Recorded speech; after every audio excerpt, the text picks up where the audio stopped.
Hello, hello, hello, sis. Hey, how are you? Okay. So I got questions because somebody asked me a question and she wants me to ask some more ladies. So if you don't mind, comment, so we can help our sis out. So she says she has not been dating. It's been 3 years. She's not been doing the dating. She said, I don't even know where to start. Um, she met somebody who's a nice guy. She said she kind of shied away when he was trying to talk to her. That's normal. If you have not dated, then you know how that is. Like most of the time when somebody's trying to talk, sometimes you may not be in the mood or you're kind of like you don't even know how to read people nowadays because it comes in all different forms. Flirting. So she just said she's stuck. She's just scared. She don't know, if this is gonna be just good or bad. There's so much going through her mind. How many ladies have went on a first date and your mind was like, what's next? I've been there. I know y'all been there. So when you go on this date, this is from me. When you go on this date, just relax. Just have fun. Enjoy the person that you're getting to know. And it's okay, it's just a date. Ask questions. Don't ask crazy questions. It's the first date. Have fun. But see, do you all belong on a second date? You know what I mean? Like, if you're a Christian and he's a Muslim and he's like, well, hey, I have to be with somebody who's a Muslim, then hey, maybe a second date is not so much. Or if he just is completely opposite of you. He likes Star Trek movies, he's into the retro and all this, and you're completely different. Your thing is just romance and, just everything else. Y'all have nothing in common on that date.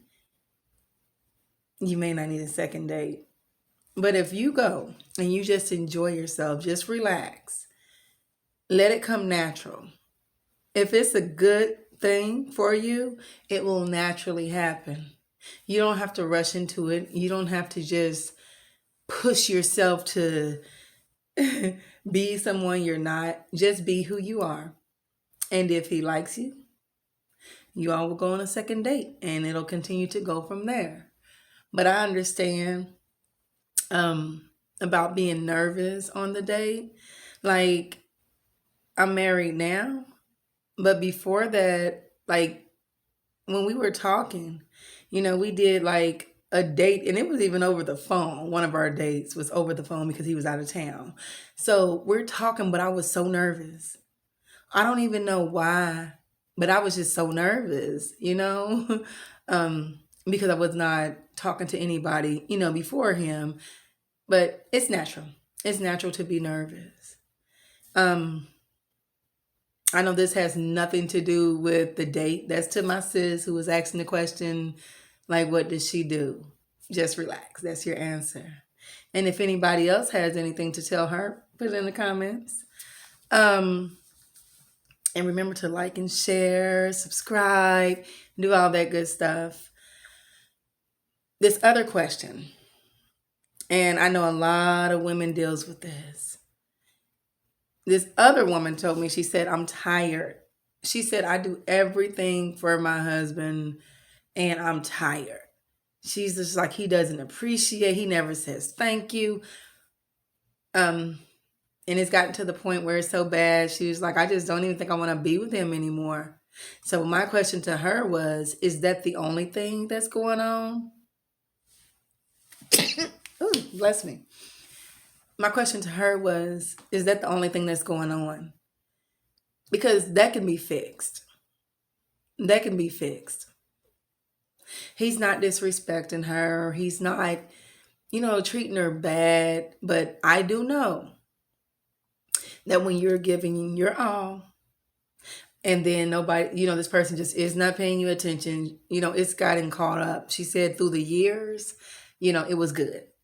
He's been good to her and everything. It's just, he doesn't think about her. And believe me, I've had those problems. A lot of us have had those problems. And sometimes men just don't get it. So my other question was, are you throwing hints or are you actually telling him what it is that you want? Because ladies, these men are not mind readers, okay? As much as we would like them to be, you've got to tell people what it is that you want. Like, you've got to tell them what you expect. If you have expectations, you have to let them know in fairness. Now, if you've been together for some years, there's a lot of times that people are together and they start to take each other for granted. They're used to you doing this. They're used to you cooking. They're used to you cleaning. They're used to you just making love to them. They're used to you, making doctor's appointments for them. They're used to you just being like a receptionist to them, right? Men, men, although that woman loves you, you've got to show that you appreciate her. Because when you show that you appreciate what we do, we want to do more of that for you. We do. Like, we like doing those things for you. It makes us feel good that you feel good. Like, we want you to know that we've got your back. A simple thank you. A simple, like, hey, this dinner was awesome. That was good. Just get her a card for no reason. Buy her flowers for no reason. If that's her thing, some women don't like flowers. Hey, I love them. But whatever her thing is, think about her. Think about her sometimes. Like I said, I've had these issues before. But honey, if that's all, I don't think that's time for a divorce. Not me personally. I think there's something that can be fixed. There's so many more things going on other than someone like not saying thank you. But I do get that it's big. I do get that it makes you feel bad. It makes you feel like I don't want to do this anymore. I'm not going to do anything for him anymore. I get that part.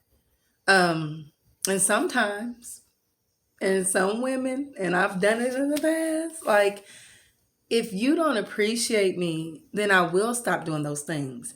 I won't give you a 10-day notice. I won't even give you a 7-day notice. If what I'm doing is never recognized or there's always a complaint, I'm going to back up. Because most of the time, people don't realize what you do until you stop doing it. I love you, sis.